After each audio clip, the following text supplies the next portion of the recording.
Grammar is often a concern for both tutors and learners when they're working on writing. Often, tutors and learners believe that grammar is one of the most important aspects of writing that merits a lot of time and attention in tutoring sessions. Many tutors lack confidence about their knowledge of grammar rules and their ability to explain them to their learners. Many learners want to focus on grammar and other mechanics of writing rather than on generating, organizing, and putting their ideas down on the page. In this video, you'll see two experienced tutors discuss how best to work on grammar in tutoring sessions. They'll debunk some common misconceptions about the role of grammar in writing practice and provide guidance on how to approach grammar when working on writing.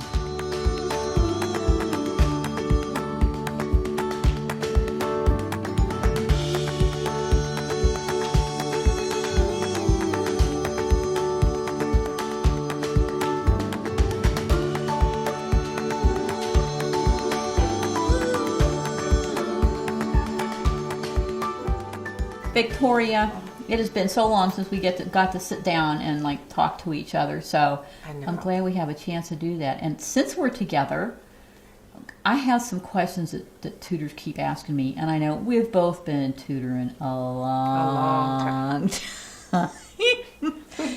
So how about if we talk about some of these crazy questions tutors ask, because they need to know and they need to understand. And I think hearing your ideas and putting them together with my ideas, we should be able to have some cool stuff to tell the tutors when they ask these. Two heads are better than one. That's right. And great minds think alike. Yeah.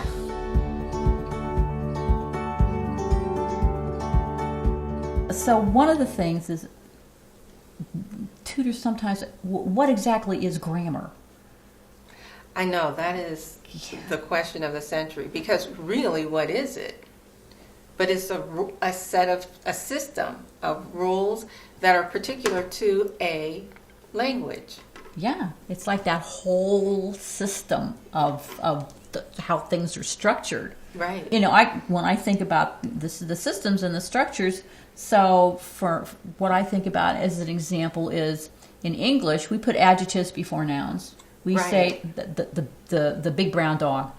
But if you're in speaking Spanish, if you're a Spanish speaker, you put in their grammar, in their system, you put the adjectives after the noun. Yes. So it's, el perro grande y whatever the word for brown is. Marron. Yeah. So that's important, because you have to know where you are and with whom you're speaking to determine what the rules are for the language. Mm-hmm. Yeah, and they have those rules, and I think sometimes tutors might get too caught up in the rules rather than thinking about the patterns that make up language. Yes, and the patterns make the difference depending on who you're talking to. We're talking about syntax and semantics. What do the words mean when you use them with different people or in different situations? Because right now, I'm cool. But around my daughter, I am not cool at all. Right. So it completely changes depending on how the words are used. So grammar is fluid. It depends on the language, and it depends on the situation. Right. So you have to, so I think tutors have to keep that in mind when working with their learners, and maybe instead of focusing on rules, especially if they need to do some grammar correction, is to focus on the patterns they see in their students' writing. Exactly. Because I think grammar with speaking and writing, a lot of people speak grammatically. Yes. Or, with the correct patterns, but when it comes to writing, yeah, it's all out the window. Yeah. So definitely, writing is a unique creature. And if you can help students when they're writing, they're grammar, then speaking will come more naturally. But grammar is better to be checked while writing because you can visualize it. Just like those words your and your, if we don't say them explicitly, right, they sound the same. They sound the same, but they're spelled different and they mean different things. So we've got the whole homophone, homograph, happiness going on. Yeah, sounds alike but different meanings and spelled differently. Yeah. And TEAR, what is that word? Right. Well, it depends on how it's being used. So grammar needs to be done in writing and in context. Exactly. For it to make sense and for you to be able to teach it effectively. Right, because I know, even if you look at some of the research and just from my own experience, back in the day before I knew better, you have workbook page after workbook page, and they get it all right, but it never shows up in their writing because you can't apply it when you learn it in isolation. Right, and it's a living, breathing thing that must be done as a whole beast instead of in separate parts. Right, it's more whole to parts than parts to whole. Yeah, and using the student's own writing. And using the student's own. Each student makes their own unique errors. Yes. So why teach them something that they don't really need when you can look and say, oh, well, here's something they're doing wrong. Yes. So let me mark that somehow and talk about that with the student and have them practice doing it. And practice. And that's the most important thing. Practice the one thing which they're making the most mistakes with. Right. Don't try and fix everything. Oh my goodness. And, I've had tutors. I've had to really stress that too. Like, no, not pick one thing. Yeah, because then students begin to feel that they're being picked on, and they feel overwhelmed. Or they can do nothing right, and they may as well give up. Yeah. And we never want our students to feel that way. We sure don't. Speaking, of grammar and kind of what it is, and it's the big picture, but I think sometimes tutors need to know some specific things to be aware of, and also how to fix them. So things like using the right pronoun, or using too many pronouns sometimes, and you don't know what they refer back to. Parts of speech. Subject-verb agreement. Sometimes they use the single subject and a verb that's plural. Word order sometimes, and we just have that. And that's a pattern. Like I was talking about the adjectives. Pattern errors. Yeah. And possessives. Oh, that's the big one. Oh, if I see one more sign with a apostrophe in it when they mean plural, I will go stark raving mad. Yes. It's a big pet peeve.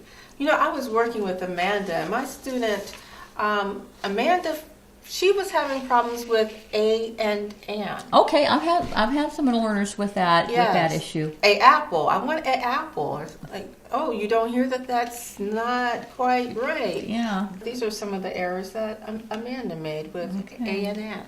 All right. And. Yeah. So what kind of strategy did you use to help her? Kind of like correct those errors? We used guided self-correction. So that is where I identify places where there are errors. Oh. She then finds the error. Now, I don't tell her what the error is or where exactly. It's just line by line. She picks out, there's one error here, so she went and found the one error. Okay. And that way, she learns to have confidence in herself and rely on herself to be able to correct and see the errors. So you marked wherever there was an an error, and then she had to find that, and that's really cool. I might steal that idea.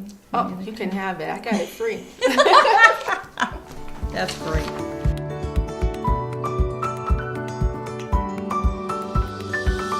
One of the things I like to do with my students on a daily basis is a little opening activity that we call mugs. This is where we look at mechanics, usage, grammar, and spelling, but not in isolation, but as a unit. So Okay. what I will do is write a sentence on the board. No punctuation, no capitalization, sometimes I mix up the spelling, and then they have to write the sentence exactly the way I wrote it. Okay. Then rewrite it again, revise it. Then, as a group, we edit. And this is a strategy that shows the steps, even of a good writing process, because you've got your sloppy copy, your first rough, and then you have the actual revision. And after you revise, then you edit, and you get all the extra little mistakes and errors. And we talk about why the errors were made and how to change them and when would you use them. And we have organic conversations Okay. about grammar, but in context. And one of my students told me that made the biggest difference, and he was older than I am. And he said this made the biggest difference. He had struggled with it for most of his life. He didn't even want to do English because of the struggles that he had, and this made the difference. But it's a little snippet. We try not to spend more than 15 minutes on it Okay. as an opener. So short and sweet. Short and sweet. Kick you off the session, and I can see that. So it's like modeling revision, even though it's not their own piece. They're practicing doing some revision, Yes. and so that they can get in the hang of revising. Yes. And when they get to their piece, it's like, remember how we did that on the. So Exactly. you need to do some of those revision things in your piece as well. Exactly. And spelling and seeing Right. other people make errors. Also, it's almost like a portfolio because they keep each one on. Oh. Each one is dated, and they can write more than one on a page. And the unique thing that I like is when they do the editing, not the revision, but the editing. Yeah. I have them use a colored pencil. So as they go throughout their notebook, they should have fewer and fewer colored pencil marks for their editing. So that's one of my favorite things to do. I like that. Yeah, and I like with the colors, because the fewer and fewer, probably at the beginning you start, right, and then look, there's no left. Very little, yes. That is a really good idea. Yeah. And everybody has errors, and everybody gets to. So, and they can see that, and they don't feel like they're alone or they're the dumb one. Right. Right. Because some people, they fake it so well. They write and they get done and they're like, doo, doo, doo, doo. And then everybody else feels like, oh my goodness, I must be stupid because I'm struggling. And what really happened is they wrote it down and they weren't even trying. It sounds like a concrete strategy, which I know is important to have that, and hands-on, so you're not telling you're Right. you're there and they're actually doing something, and See here, it gives do. them some variety, right? See here, do. And I know as far as the concrete stuff, it's and especially being very specific and explaining things very simply works very well too. Yes. For English language learners. Absolutely. Who are learning English, who are coming from a different grammar, like Yes. we talked about, and now they have to learn this new system. Right. So, And I also do it on the board. So they have their own copy. Everyone has an individual copy, and then we correct a class copy on the board. So everyone has to take the marker, and everyone has to go up and do corrections. And what I like to tease them, if you're first, you can pick the easiest things because we always leave off end punctuation. So they can pick the easiest things. But if you hesitate, you have to do the hard things. Yeah. So it makes people I like a little that. bit more active or enthusiastic about volunteering. So I know that in addition to tutoring, you teach a small group that you're using that with. But I could see me using that with one-on-one too. Absolutely. I could see Amanda doing very well with that. Yeah, yep. Because sometimes she tends to be shy, or she second guesses herself. Mm-hmm. And so I think that would be a really good strategy to use one-on-one with her. Yeah, because I think, one of our main things as tutors is not only to help our students become better writers, but to build their confidence too. Absolutely. Because if they can do A and they feel confident, then they're going to be less reluctant to do the next challenging thing. Right, they have that success. And they see themselves as capable. Right, right. So mug sounds, that's something else I'm stealing from you. Okay. I know I like to do too with learners, do some puzzle things. Mm-hmm. I know I have one guy who loves word search puzzles. So we'll take words from that he's identified, words from something that we're reading, and I'll use those words to make word search puzzles with, or if we're working on short vowel sounds in the reading part, I'll mix and the word search so he can get practice that way, which is more reading than writing, but it's still kind of the puzzle thing. So some multi-sensory things and color coding. I did color coding things. I love color coding. Remember, Amanda and I did color coding with the application, learning how to fill out an application. I remember you talked about, how did you use color coding? I remember you told me you were going to work on the application, but how did you? We highlighted areas that she knew. Okay. The answers, things that she knew the answer to. Okay. We highlighted questions that she understood well, and we highlighted also words with which she was unfamiliar. So we highlighted those words, wrote them down on a flashcard, and that way she had time to go back, look at the definition.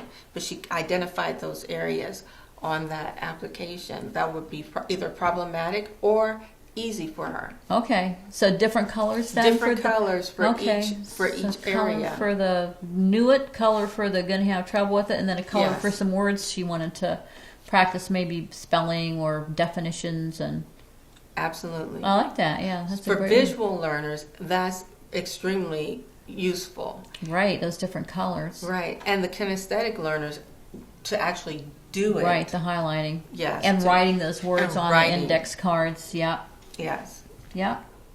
That's good. I like that. So we got all the modalities going on. Mm-hmm. Yeah. And I like colored markers too. So. I love colored markers. And colored pencils. Colored pens. Like them. Yes. Some ways that I use color too, you're using the highlighters. I use the highlighters as well. Sometimes to highlight parts of words that I want to draw a learner's attention to. Yeah. So if it's a word ending, which sometimes get left off in the writing because they don't hear them or they don't think. So I'll use the highlighter to make those endings really jump out. Yes, like at them. ED. Especially ED. Because like the word supposed, people don't often say supposed. Nope, they say suppose. And they write suppose. That. So using a color to highlight that's great because it makes your eyes, it draws your eyes to it. Right to that ending. And it makes your attention so that you don't miss it anymore. Right. And another thing I love are Post-it notes. Like I have a picture of the inventor of the Post-it note next to my desk. No, you don't. Yeah, I do. Art Fry. I don't even know his name.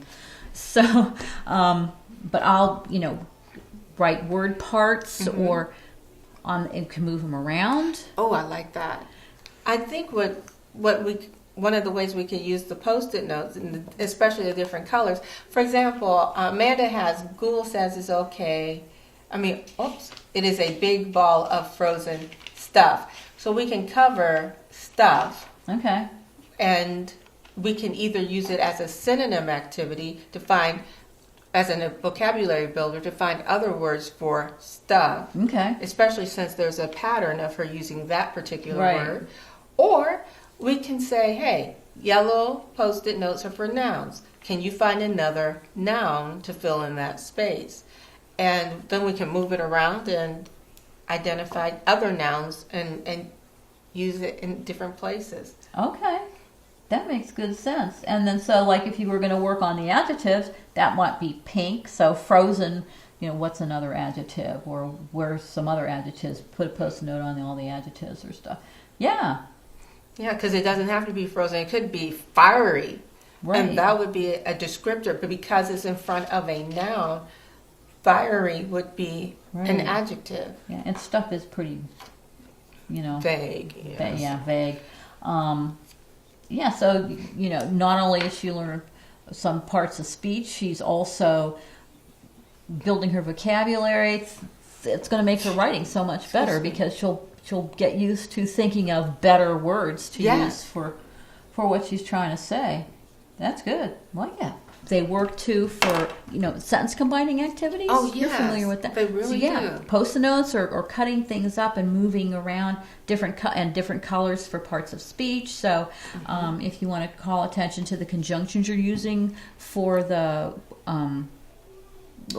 sentence combining, make those a different color. Make your nouns a different color so that they can kind of manipulate things in a good way, and also be aware of kind of what things they're manipulating. That's beautiful. There's some clear transparent tape. It's the non-sticky kind. Oh, okay. And you could have those at different colors. Like for the word run. The word run, depending on where it's used or how it's used, it could be a noun, it could be a verb. And so by using those clear colored tapes, you can color the same word, move it around, and make it... Like in the student's piece of writing? Yes, absolutely. Oh my gosh. Especially when you clip it up and you move it around in different parts of the sentence. Right. I run. I hit a run. Cool. Yeah. My tears run down my face. Yeah. So how is it being used? Well, that will help them see visually what part of speech, whether it's being used as a noun or verb. That's awesome. And once they kind of get the hang of that, then they can get the tape and stick it on themselves. Yes. That's kind of an assessment for, do they understand that? Exactly. Nice. And it's totally reusable. Yeah. Yeah. I like that.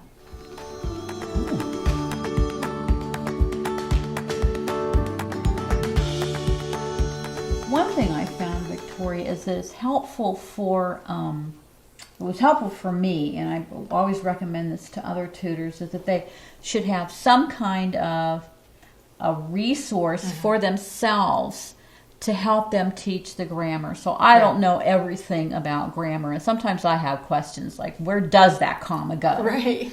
So it's a reference for me, so I can make sure I'm guiding my student in the right way. So I think it's important for tutors to have that reference, for them to find one that they like, that they understand. With. Yes. Yeah. I like that. Yeah. And I know there's there's a lot of them out there, There's some so better many. than the other, and some have some good recommendations as far as playing into the rhythm of language, the musicality of language, lists of things that would be helpful, Right. or just different things that would help a tutor to teach those grammar lessons in a better way, an easier way. Because I know sometimes tutors don't know that grammar themselves; they're unsure, and they feel insecure because they're not teachers, they haven't been trained to do that, right? And they think that the misnomer, the misapprehension is that teachers know everything, and good teachers don't know everything, but they know how to get information. That's to right. help them to do things. And that's what tutors need to know as well, that they can find the information that they need, and especially if they find a good resource, they can use it. That's right. That's right. Whatever that resource is, and it'll help them to develop some activities and strategies and answer questions. Absolutely.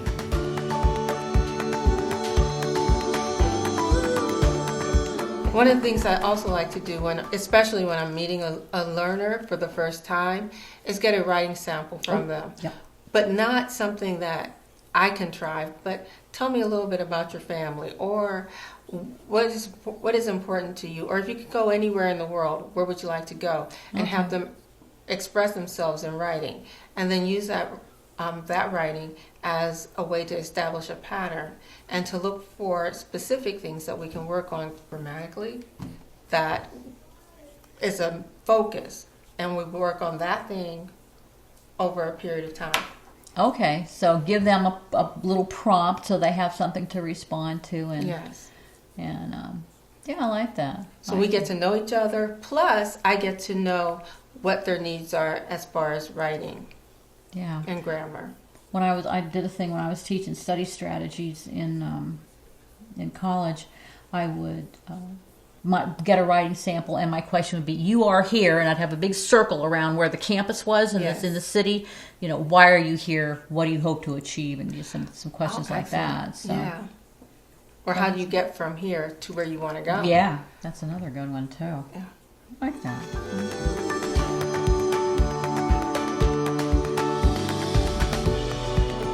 So, you know, we work with these tutors, and I've run into tutors who just insist that grammar is the same. Teaching grammar is the same thing as teaching writing. Oh, no. and it's so hard to dissuade them of that. So, you know, what I do a lot of times, I'll sit down with them and I'll explain the difference between grammar and between the ideas on the page, and how grammar is really last, and it's a process. It really is, to kind of get them to change that mindset. I mean, are there things that you do it, or you would do if you were confronted with a tutor who says, I must teach them that they can't write unless they know all the grammar rules? Well, I insist that grammar rules are in flux. The rules depend on how the words are being used. And sometimes poor grammar is excellent writing. Sometimes you have a more effective writing by using something that may not be grammatically correct. So that's why writing and grammar are two distinct beings. So finding out what the reader or the writer does, and then using that information in context will help with grammar far more than teaching each individual thing. Because inside their head, okay, I before E except after C, or using pronouns and antecedents. They, the student, they. They wouldn't know that, or they wouldn't be able to do that unless they write it out and can see it, as opposed to just talking about it and saying, oh, they is a pronoun, it talks about more than one person. By itself, okay, yeah, but when you put it in a piece of writing, then you have a whole completely different creature. So, especially the student's own writing. Especially the because that's something writing. They care about. I care about this piece of writing, so I want it to look good. So I'm going to pay attention when you're explaining this. Yes, and the theirs, the different theirs, you need to be able to see that THEIR is different from THERE. Yeah, and how that's used in your piece of writing. In your piece of writing specifically. Yeah. So it's a process, but most of them come around and go, oh yeah, I guess we don't. I guess writing is more than. Yeah, because you can know what a pronoun is, but if you don't know how to use it, it means nothing. Right. Right.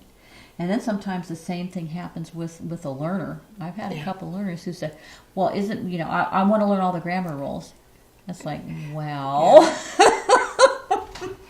yeah. I mean, what do you do? Again, I think it's that explanation of, well, here's grammar, but here's writing, and here's the difference, and grammar's a teeny part of. And writing is mostly your ideas, right? And that's what's important. And we'll do grammar. We'll get there. And have you run into a student like that who? All the time, people want to direct their own. They want to be captains of their own ships, and that's understandable. And it's understandable, But they also need to know what the waters are. We know the waters. Let me tell you how to traverse them. Right. I like that. I like that analogy.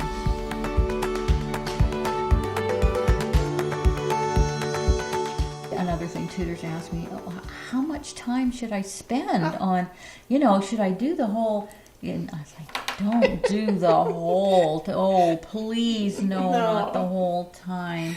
I tell them, like, right around 20 minutes top, yeah. When you're talking about drilling grammar, think of it as a dentist drilling in your tooth. How long would you want that dentist drilling in your mouth? And would you want the dentist to drill to begin with? So throw that drilling stuff out there. I like it.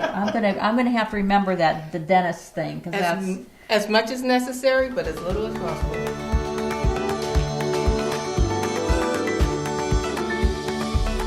So I know one special case, and I'm not real well versed in this, but I'm getting better. We've had some learners come in that went and tutored that really haven't had any formal schooling. These are learners from other places who are not native English language speakers.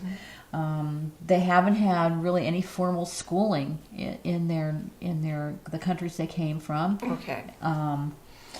And no formal settings for that school for any little bits of schooling they may have had. So they're coming in with some not being able to read and write well in their own language, and then and then trying to learn English. The most difficult language. Yeah. So I don't know if you've run into any learners like that, but it's I know in talking to some folks who know more about this than I do, they've made some really good suggestions as far as and some things we do with our learners that we no drills, like the dentist, and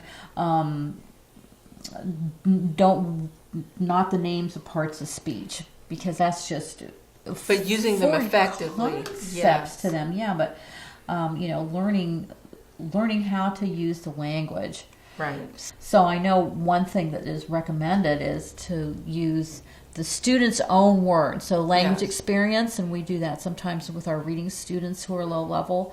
So use the student's own words, scribe for them, and then find one thing to work with them. So maybe it's the S's at the ends of words, so make plural.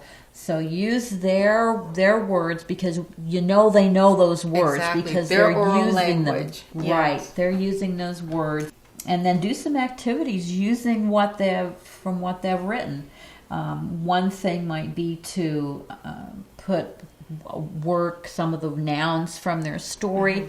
You don't have to call them nouns. Some of the words on a card, and then make a card with an S on it, so they can say, here's the noun, the boy, and then S, boys, book, and then put the S. Now you've got books. So some activities, very simple, concrete, and just make sure it's all from what their oral language, the story that you wrote. So I think that's some good advice, and at least a starting point for those of us who might have a student who's in that situation. Exactly. Well, I'm so glad we got to get together and chat, and I got some great ideas from you. And I got some great ideas from you. Great. Well, I will catch up with you later. Okay, take care until then. Thanks. You've seen two experienced tutors provide guidance on how best to approach grammar when working on writing activities. They stress that it's more important for tutors and learners to concentrate on the message rather than on grammar and other mechanics of writing. They suggest focusing on the content of the writing and encouraging more writing. They recommend working on grammar in short mini lessons and in the context of the learner's own writing.